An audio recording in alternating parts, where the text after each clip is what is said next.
রায়মাটির প্রশ্নবিচিত্রা 2025 সপ্তম শ্রেণীর ভূগোল বিষয় যে তোমাদের দ্বিতীয় টেস্টের জন্য 6 নম্বর স্কুল রয়েছে, এর উত্তর নিয়ে আলোচনা করব।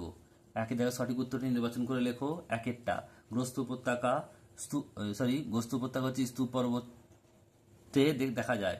ব্যবিচ্ছিন্ন মালভূমি উদাহরণ হলো কি? ছোটনাগপুর মালভূমি। অশ্বক্ষুর আকৃতি হওয়া নদীর কি? এটা মধ্য গতিতে দেখা যায়। এটা জলপ্রপাত নদীর ক্ষয়ের ফলে সৃষ্টি হয়।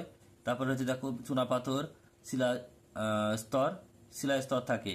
মাটিতে খনিজ পদার্থ থাকে 45%। আফ্রিকার উত্তর দিকে সাহারা মরুভূমি অবস্থিত। কঙ্গো নদী আফ্রিকার পশ্চিম দিকে প্রবাহিত হয়েছে। ভিক্টোরিয়া জলপ্রপাত সৃষ্টি হয়েছে জাম্বেজি নদীর উপর। মিশরের রাজধানী হচ্ছে কি? কায়রো। এরপর হচ্ছে দেখো দাগের একেরটা ড্যাশ মাটিতে মানে দোআঁশ মাটিতে কাদা ও বালির পরিমাণ সমান সমান থাকে। সাহারায় শুকনো নদীর খাতগুলি ওয়াদি নামে পরিচিত। একেরটা ভারতের একটি প্রাচীন ভঙ্গি পর্বতের নাম আরাবল্লী। একটি স্তূপ পর্বতের উদাহরণ ভারতের সাতপুরা। হচ্ছে নদী শাখা নদী সাধারণত কোন প্রবাহে দেখা যায়? নিম্ন প্রবাহে। স্লেট কোন প্রকার শিলা? রূপান্তরিত শিলা।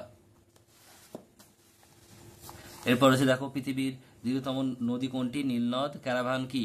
মরুভূমিতে যখন দল বেঁধে উট চলে তাকে ক্যারাভান বলে। আফ্রিকার সর্বোচ্চ শৃঙ্গের নাম কি? Mount Kilimanjaro.